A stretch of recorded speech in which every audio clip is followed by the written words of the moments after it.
All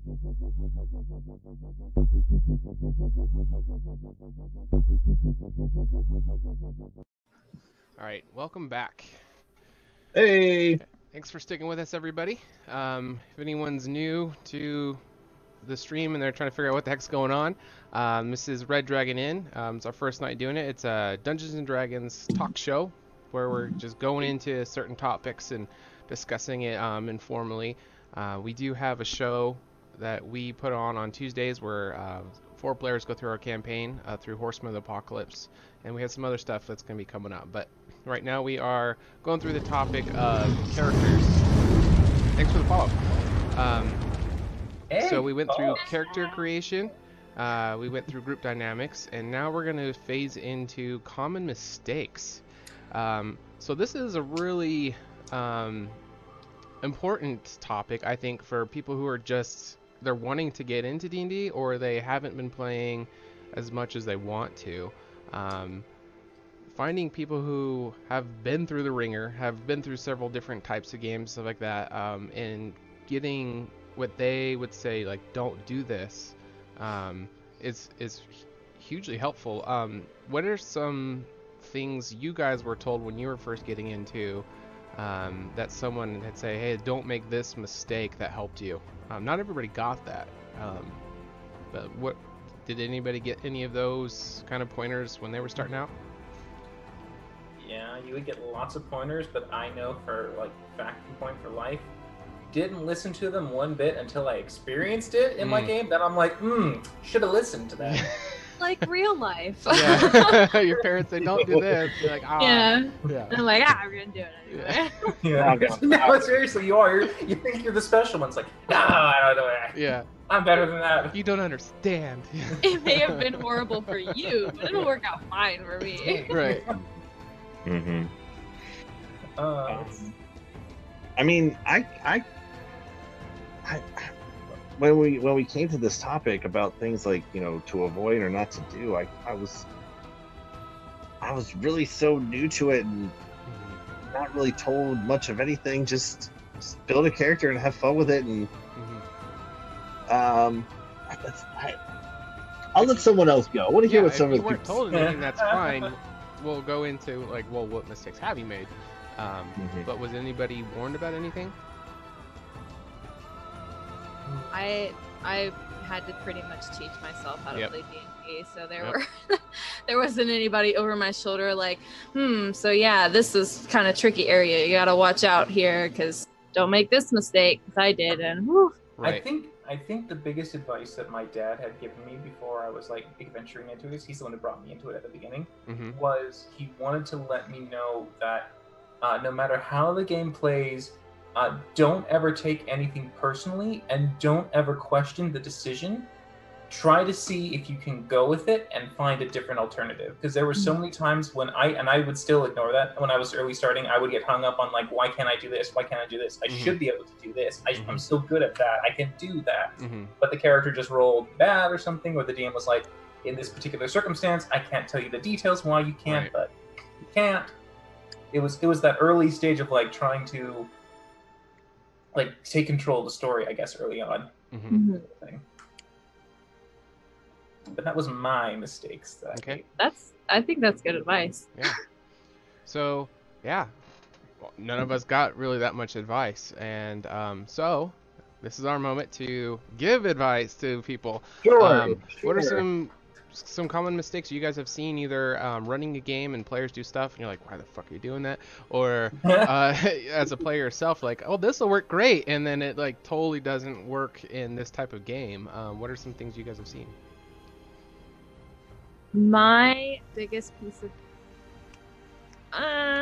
probably the most common mistake I see, especially with new players, which is understandable for new players because it is a lot of information, but don't expect the DM to know how to play your character.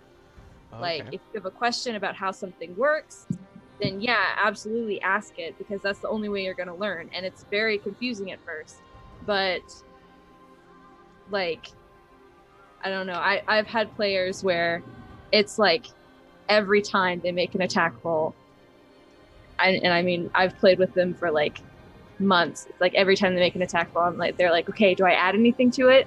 And it's like, yes, you add what you always add. Like, you know, it's good to ask questions. It's okay not to know things, but as long as you're like actively trying to learn and understand what you're doing, because you can't expect the DM to know every single detail about every single class. It's a lot for one person to know about one class, but it's a lot for one person to know everything about all the classes. So. I think Roll20 helps. Yeah, that's Yeah. with the compendium. You know, I'll throw something out real quick. Not necessarily personally for myself. Maybe this is kind of a blanket statement, and it kind of rolls back into our first topic there. But we've talked a lot about like beginners and things. Maybe a common mistake is that if someone isn't kind of there, maybe to hold your hand or maybe kind of guide you a little bit into, again, everything we already talked about in the character creation side of thing of like who you want to be and what you want to do. But maybe a common mistake that I saw with a friend where they played a character, going back to the clerics, playing a character that, you know, having like spells and things you could do, and I can hit stuff, and maybe just overstepping the boundary of knowledge of what you can do is just a little bit too much to take on. Maybe is a common mistake that people might do, where if they've played another RPG kind of game before, or even like played a video game like this, where it's like, so they have like at least a little bit of brick knowledge to work off of. Maybe that's just a common mistake for beginners. Is I know for myself, and Shadow even texted in the comment there about like beginners should like just try to do fighters, or I did a barbarian. I was like, so what's the class that is the easiest thing to do? And he's like, be a barbarian, you hit stuff, boom, done, perfect. Right. I don't even know how to sling spells or anything like that. Again, if someone actually has experience in another game, like a Pathfinder or whatever, I'm just throwing out names, but you know, maybe jumping into Wizard as your first time beginner might not be the best thing to do, because it's just too much. I did that. When I was 12, I was like, oh my god, and then I was like, oh, too much. Yeah.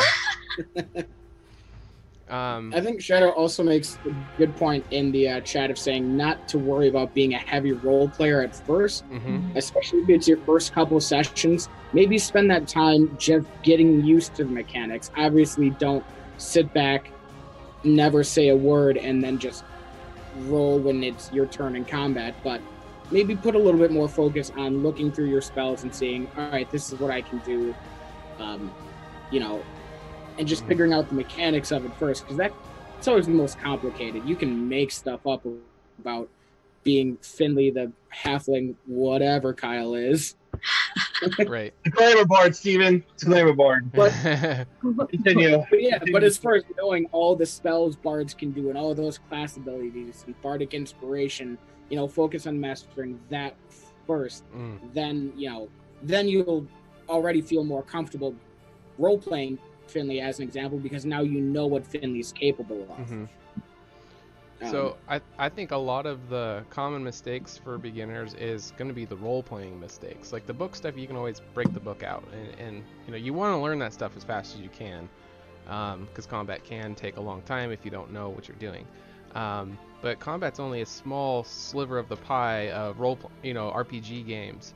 A lot of it is the adventuring, and then the conversation between NPCs, and then inter-party character development is really important too. What are some common mistakes you guys see from role-playing that people do wrong? I don't want to say it's wrong, but I think maybe it's just a common misconception is that roles solve everything. Everybody's, they hear the joke of, oh, the bard rolled nat 20 on a persuasion check and he seduced the dragon. That's a funny joke, but not everything can be seduced. Nat 20s don't always work. Just because you tell the guard a convincing lie doesn't mean he's going to believe you. If the person role plays me out a really good and elaborate story that's believable, I'll give them that. But if they just say, no, I'm gonna tell the guard I didn't steal that coin first. I rolled a 22. I lied. I'm free. No, you're not. You just told him. Go admit. I think because it's for role playing, it's not ROLL playing, it's ROLE. You know, you're Yes. doing a roll. You don't rely on the Yeah. dice. The dice are there to just settle. That was clever. Yeah. That was some wordplay. Cool. Thanks for the follow. They followed You're Jeff. there to play Right. a character role, not solve problems with the dice. The dice are just to give the answer for mechanical, like, chance, you know? But you are supposed to be a character who's submersing into a world and entering into a relationship with the other party members. And I think that's something that a lot of new people are really apprehensive about, is playing that role and like what you do. So a common mistake I see is that, well, can I do this? Like, like asking about things. No, you're in a role. You tell me what you want to do, and I'll tell you how, what happens for that. And if we need to go to dice rolls, we will. But you just always, what do you want to do? What do you want to do? Like, that's what a DM should be saying to players who are apprehensive about. What do you want to do? Well, I want to do this. Well, okay, great. Now we have a direction to go. Yeah, what do you guys think about that? Did you get my? I'm sorry, Shaun. Did you get my message on Facebook? Because I might want to switch my pet peeve around. Go ahead, AJ. Yeah, you can switch it. That's fine. Okay, good. Go ahead, AJ. All I was going to say is that, yeah, I think there is this slight little deviation that we're kind of beginning to notice, and that's now because of the way that the year that we're in and how D&D's kind of had a resurgence. But the resurgence of it has happened since there has been other things out there that are MMORPGs, including from things like Skyrim to Fallout. And a lot of the times when it comes to a player making a decision in RP, they typically will default to the version of, like, I lie, I tell the truth, I try to persuade them. They go with like the default little choice, the wheel selection, right? So whenever someone makes a choice, they just say, "Oh, I'm just going to lie to the guard and persuade them." They're kind of still stuck in that mindset where it's like, I pick an option of what to go for. Or a lot of the times, even some people who are very experienced D&D players will just say, "I make a stealth check" or "I make a persuasion check." It's like not quite how it should work. So one of the mistakes that I see is that people and players kind of do this version of, like, they see it more as a video game or more of like a board game in a sense, where they assume that I'm following the rules, I'm making dice rolls, and I'm going to try to beat the game. Where what it more likely is that it is technically a role immersive, and the best part about it is that you can do anything you want, and it's great because you can just throw out everything, and whatever you do, the DM is going to tell you what is the most closely tied stat that you can then give your check to see, can I be successful in this? Right. And then, there's things that you're like, oh yeah, I know I can be pretty likely to sneak by because I'm a rogue. I'm stealthy. It's got my thing. I got the proficiency. I'm good. But you might try something where it's like, I might not be a great liar, but maybe this woman likes redheads and she's just, flabbergasted with my appearance. Or there could be something along the lines of where you try to get by, you try to sneak, but your sneak is absolute shit. But thankfully the guard doesn't notice because there's a distraction with a pebble being thrown. Right. There's so many ways where anything can go, and it shouldn't be based on you trying to hit the dice number, but thinking of what I want to do and let the DM tell you how it's going to happen. And how I run a game is the more creative you guys can get with that and immerse yourself in the moment and think outside the box. Like DC, like the challenge rating that you would have to beat, I'm very, like, it slides. If you guys get really into it and think of something and say, wow, that was incredible, you're much more likely to succeed when the roll comes up. Not everybody plays that way. That's just my personal thing, is rewarding players for doing a good job, for playing well.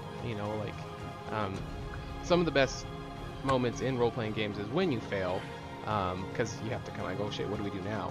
So make sure to let them fail, but to reward good behavior, good playing, I think will reinforce that. Yeah, I think as far as common mistakes go, that's an easy DM one to fall into, is not always rewarding that role play, because it's hard when you're first there to, how do you reward an abstract concept like role playing? Whereas with the dice, you got the numbers, you got a DC, you know what to sort of base it off of. But yeah, never be afraid to just let players talk their way through something if they want to. If they role play a really convincing intimidation against something like a kobold or a goblin, I'm not even going to make them roll. It's a kobold or a goblin. They're very scared and stupid creatures, you know. So, yeah, never be afraid to reward your players for not rolling.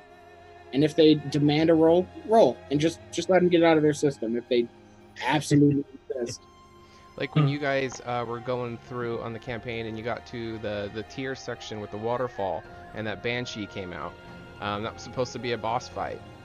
How much combat did you guys do in that encounter? 0. And it's not how it was planned. Yeah. But not with the help of Lilash, I'll tell you that. But yeah, as a DM, I think a common mistake is like, I designed it to be this way. This is how it needs to go. Empower your players to think outside the box and try different ways. If they want to fight, then obviously you do it if you plan it for a fight. But if they're able to come up with a way, and you know that NPC how it would react, if they present a way where your NPC would de-escalate, then you should let it go that way. In my opinion,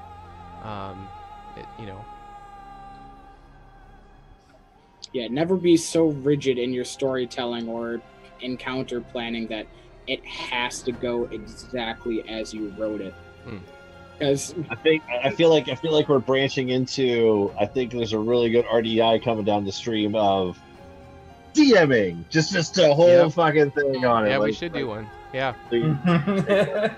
For the first one in November, we can do that. Actually, we don't have that one planned out yet. Well, another mistake is metagaming. So we'll segue to the next section. So first of all, what is metagaming? Let's define some terminology because it can be very confusing. So let's get your guys' quick definition of what you think metagaming is. The real beast to be slain in Dungeons and Dragons. Yeah, it's the real dragon. Yeah. I guess. Yeah, the way I see metagaming, it's knowledge you have that your character doesn't. Okay. That's the simplest way I can put it.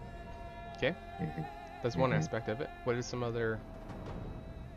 One aspect I know is not justifying your kind of choices, but you're basing it on like your own personal knowledge. So, for instance, like making a person go a certain direction, or they heard that their other players might have like done something, like they stuck a special treasure in their pocket, sort of thing, but your character isn't aware of it. But then for some reason you decide to follow them to their room in hopes to spy. It's like, for what reason are you going to spy on them? They have been like perfectly fine for you. Breaking the table talk and the character experiences. Yep.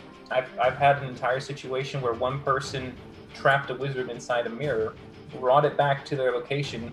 No one knew about it, yet everyone was by his door listening in to try and see what he was going to do. And I'm like, oh gosh, guys, this is kind of breaking it. Went on for 20 minutes before they all finally agreed. That was metagaming, and we rewound it back. What about you two? What is your definition? It's hard to not sometimes. I mean, just for the sake of even something so simple as let's say like locations in a battle. Combat's usually a hard one to not want to. I don't find it hard. I just know that people find it hard in terms of like, not, you're perfect. Yeah. There's a bad guy around the corner, and my friend is fighting over that way, but I'm down around here. Like, how the fuck do I know that he's fighting someone over there or he's dying? Like, that's a really hard one not to, just because, again, from like a video game perspective, we can see it all. Right. For the most third part. Person, Yeah. Like if you're playing at the tabletop with everyone, you can see the map, it's right there, and like your friend's dying around the corner, but you don't know that. That's always a really hard one to just not want to just charge over there and save their life. But in terms of like RP stuff, yeah, I don't find it hard not to, honestly. I like not knowing things and then figuring it out. Like even just last night, our game before on Tuesday, my character went down the hallway to the stairs while other things are happening. And I explained the fact that like I'm standing there waiting, like where the hell is everybody? And then come back and they're almost done killing each other. Like, what is happening? Like, that kind of stuff is fun. If you know that it's happening in the moment, it ruins that kind of stuff. In my opinion, it takes away from a whole lot of storyline situations, whether it be combat or role playing wise. Not to give any spoilers. How would you define metagame, Kayla? The best way that I've ever heard it described is whenever you use personal knowledge over character knowledge. And so that applies to like role-playing aspects, it applies to like, you know, battle aspects, it applies to like, you know, table talking if you're an encounter and you're gonna do something and then another player's like, oh, but why don't you do this instead? And you're like, well, it's a really great idea, but my character, that's not what they're thinking about, so I'm gonna choose this other less optimal option because it's what my character would have done in that moment. And you know, especially with encounters, you know, each round is only 6 seconds, so like it's got to be kind of split decision. So but yeah, the best way I ever heard it was player knowledge over character knowledge, because there are things as a player, if you've played multiple games of D&D, that you're gonna know about the world. Like if you I'm sorry, go ahead. hear about like some creature that turns people into stone, then you're gonna be like, oh well, I'll just use a mirror to like reflect their gaze back at them like they do in like the really old stories, and it always works out well for them. But your character doesn't know that, Right. So I mean, you can always ask, would my character know any type of story about creatures kind of like this, so like specifically looking for weaknesses, and then see if they do. But if they don't, you shouldn't apply that knowledge to that situation, because it's not you in the moment, it's your character. And that's a very hard thing to get used to, but it's also very important. Yeah, Shadow just put literally something very similar in the chat there, like Kayla was saying about mirrors and stone, and he put in there, you know, you fight trolls and all of a sudden all the characters know to use fire on it. Like, do they really? And I mean, that's a very straightforward example. Or you fight this thing and you know its vulnerabilities, and you fight this thing. And I mean, if you're a dumb barbarian with an 8 intelligence, do you really know that kind of stuff? I mean, maybe your smarter characters you can roll for, like Kayla was saying. Like, do my characters know this? Then I can share it with the group. Like, there's other ways to kind of get it in there without forcing the issue. And if you have, you know, really clever DMs about it, even if there is, let's say, a troll and everyone starts throwing fire at it, you can be a little tricky, you can be a little deceitful if you think you got some metas in your group and have it, it's actually cold, loves fire, adds HP to it. Right. Kind of fuck around a little bit. Like, why is this thing not dying? It's growing exponentially. Like, what is happening? You know, oh, thank you. I have poor circulation and hands. Fire. It's like a walk and go sauna for him. Yeah, he's just like feeling it, all the joys and loosening. But I mean, you know, finagle a little bit and really kind of shook him if you got some metas in there. But yeah, that's a hard one. Again, not to what to do, but you can still try to figure out, like, okay, how can I help? How can I get this information out? And but yeah, again, you don't want to ruin the RP of stuff. That makes things not so much fun. Yeah, well, because one of the exciting parts about D&D is that you get to be somebody else, experiencing a world that you don't get to experience, and so it makes it more fun in that instant for you to be like, oh, I know this hidden secret about this monster that we're fighting, so I'm going to do this instead of that. But it makes it a lot more fun for the game as a whole if you just forget everything you know and just pretend like you've never encountered anything like a Hydra before.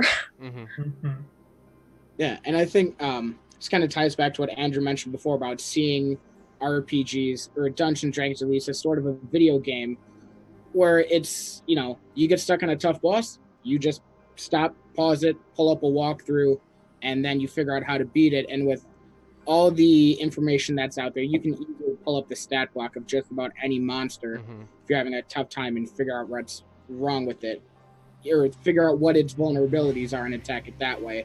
But that's, you know, that's abusing the meta. I've struggled with it with my ranger because they have favorite enemy. So sometimes you just think, oh yeah, it's a favorite enemy. I automatically get to know what is all, you know, what its tricks are. But no, you still have to roll for it. And I've been called out on it, you know, a couple times just before, you know, I really got into it. And I was like, oh, it's a zombie. Just hit it with radiant, damage, and it won't get up again. And my DM was like, well, how do you know what radiant damage is, and how do you know that? Shit, sorry, you're totally right. Forget what I said. Yeah, it's an easy trap to fall into, just pulling up the stat sheet and figuring out. But yeah, always ask what your character would know, like Kayla said.